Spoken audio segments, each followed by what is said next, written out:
Assalamualaikum warahmatullahi wabarakatuh. Baik anak-anak sekalian, hari ini Ustadz akan mengulas buku paket ya. Kita ulas beberapa informasi atau materi-materi penting yang mungkin nanti yang nanti akan muncul di soal PAT insya Allah.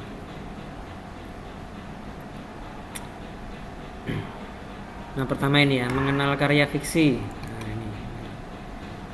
Karya fiksi itu apaan sih? Karya fiksi adalah, hasil perpaduan antara perasaan dan pikiran. Perpaduan ini ya, selatik ini. Terus selain itu, karya fiksi juga sebagai cerita atau latar yang bersumber dari imajinasi.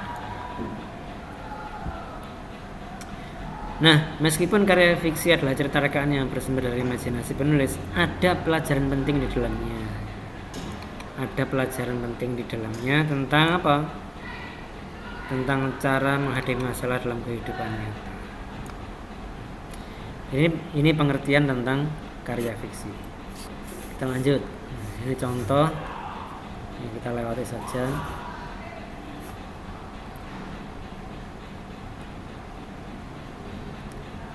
Nah ini kosakata ya. Mengitari itu apa? Mengitari itu berputar. Lunglai itu apa? Tidak bertenaga. Gerangan, agaknya kiranya. Menitik, menetes.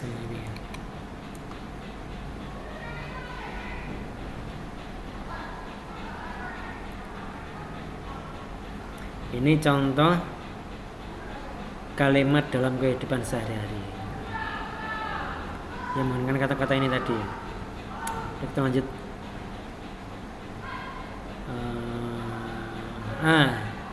Unsur karya fiksi. Unsurnya ada apa aja? Unsurnya ada, pertama ada tokoh. Tokoh itu apa? Tokoh cerita adalah tokoh-tokoh yang ada di dalam sebuah cerita. Dibedakan menjadi dua, tokoh utama dan tokoh pendukung. Kalian dapat mengenali tokoh utama cerita dengan mencermati hal sebagai berikut. Jadi tokoh utama itu paling banyak muncul ya. Yang kedua, memiliki peran penting dalam cerita. Itu tokoh cerita.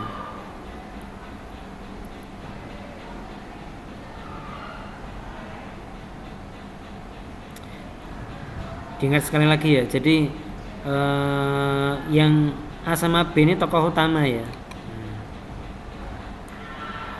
Kalian dapat mengenali tokoh utama cerita dengan mencermati hal-hal berikut ini. Jadi tokoh utama itu paling banyak muncul dan memiliki peran penting. Baik, lanjut. Latar cerita. Latar cerita ini adalah tempat dan waktu terjadinya cerita. Taunya bagaimana? Ya dengan melihat nama-nama tempat dan waktu yang ada dalam cerita. Ini kalau secara eksplisit ya, tapi kadang-kadang tempat itu, latar itu digambarkan secara eksplisit atau tersirat gitu ya. Contoh misalnya Ahmad sedang memasak telur. Ini kan nggak dijelaskan nih lokasinya di mana, latar tempatnya di mana. Tapi kita bisa menyimpulkan sendiri bahwa kalau orang memasak itu mesti di dapur. Atau misalnya lagi Aisyah sedang memeluk guling. Bisa kita simpulkan kalau Aisyah ini sedang di kamar gitu. Karena apa? Memeluk guling. Itu yang secara implisit. Berikutnya unsur-unsur karya fiksi ya. Yang ketiga adalah tema cerita. Tema cerita itu apa sih? Tema cerita adalah unsur pokok dalam cerita. Unsur pokok yang bagaimana kan gitu ya. Ini belum pengertiannya nih ya. Yaitu pokok pikiran atau cerita dasar yang dipercakapkan, dipakai sebagai dasar mengarang.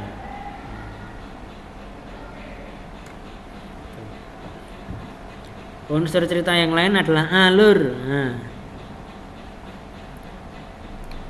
Alur atau plot. Alur atau plot itu apa? Yaitu rangkaian kejadian yang dihadapi tokoh dari awal sampai akhir. Rangkaian kejadian. Kalau menurut KBBI, rangkaian peristiwa yang direka atau dijalin dengan seksama dan menggerakkan jalan cerita melalui kerumitan ke arah klimaks dan penyelesaian. Ada 3 macam alur. Pertama, alur maju.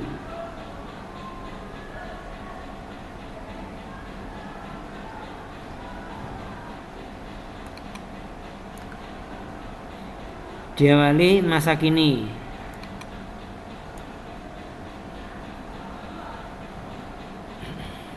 Alur mundur, ini istilah yang lebih saya sukai, yang mungkin lebih tepat adalah alur flashback ya. Flashback, kilas balik. Flashback atau kilas balik. Karena pada kenyataannya tidak ada alur yang benar-benar mundur ya. Adanya flashback. Yaitu dibuka dengan menceritakan kejadian masa lampau di awal cerita dan diselesaikan dengan konflik pada masa kini.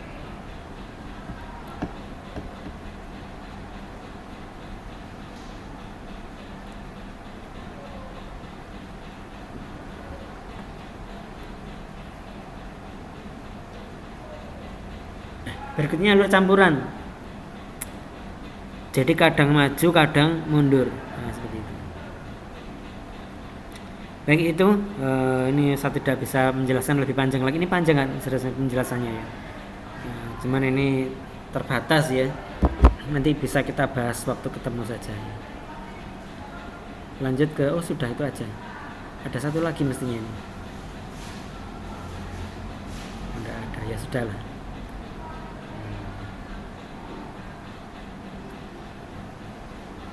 Nah ini yang belum nih, amanat nih. Di atas ini nggak ada ya. Mana amanat?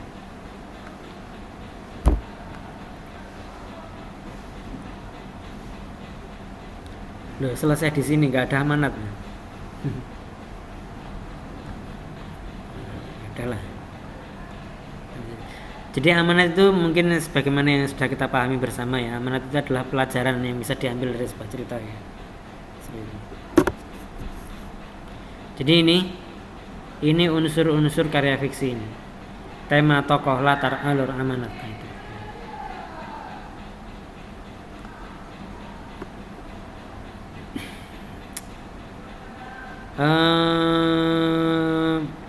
Masih kuat? Kita lanjut ya. Ini masih penjelasan lebih lanjut ya tentang tokoh cerita ya. Cerita yang baik adalah cerita yang tokohnya dipahami pembaca. Makin jelas penggambaran tokohnya, makin kenal pembacanya terhadap tokoh. Nah, tokoh itu tergambar dengan baik apabila dilengkapi dengan hal ini.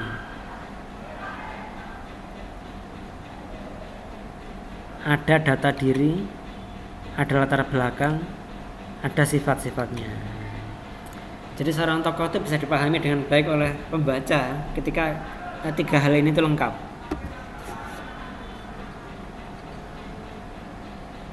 Menyampaikan tokoh cerita dengan baik.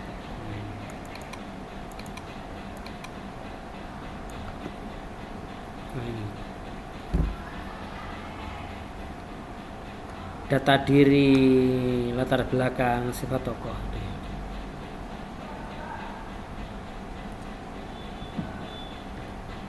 Latar cerita. Nah, ini penjelasan lebih lanjut tentang latar cerita. Latar cerita di sini ada latar tempat dan latar waktu.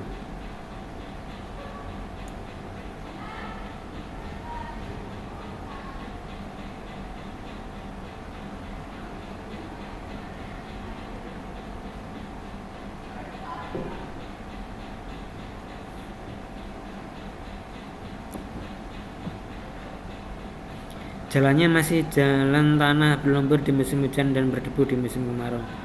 Jadi ini latarnya di sebuah jalan pada sebuah musim kemarau gitu ya. Baik, lanjut tema.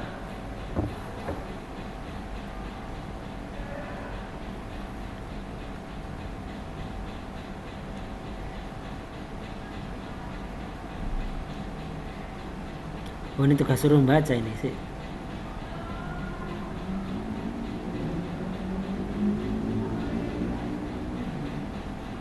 Ini disuruh mengamati suruh baca nih. Kita lewati dulu ya. Nah, ini membandingkan kata denotasi dan konotasi.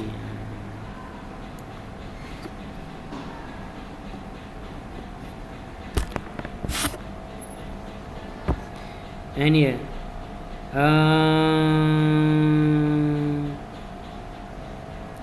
Kata mungkin mempunyai makna yang berlainan dengan makna sebenarnya atau bermakna kiasan. Nah, ini namanya konotasi. Terus lawan dari konotasi adalah denotasi.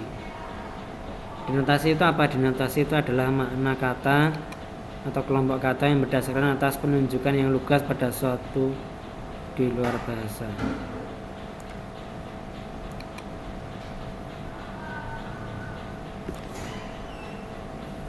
Atau lebih gampangnya lah ya, lebih gampangnya denotasi itu adalah yang bawah ini, makna kata yang sebenarnya atau bukan makna kiasan. Gitu aja.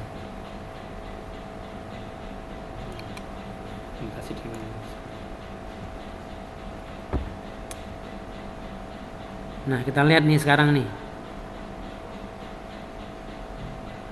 Ketika banyak pikiran, wajahnya terlihat kurang menarik. Apa ini?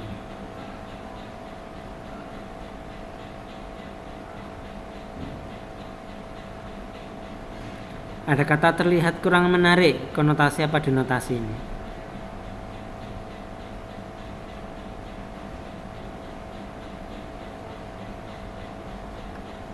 Konotasi ya, menarik ya. Wajahnya sekusut kain lap. Sekusut kain lap. Sekusut konotasi. Sepi sekali denotasi.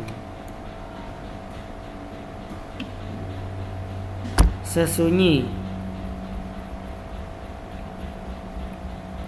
denotasi. Kencang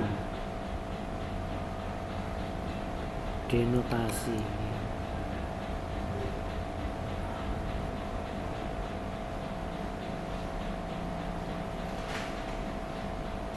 Seakan sedang di arena balap, konotasi. Keras kepala, konotasi. Penyesalan denotasi. Buah hati, konotasi.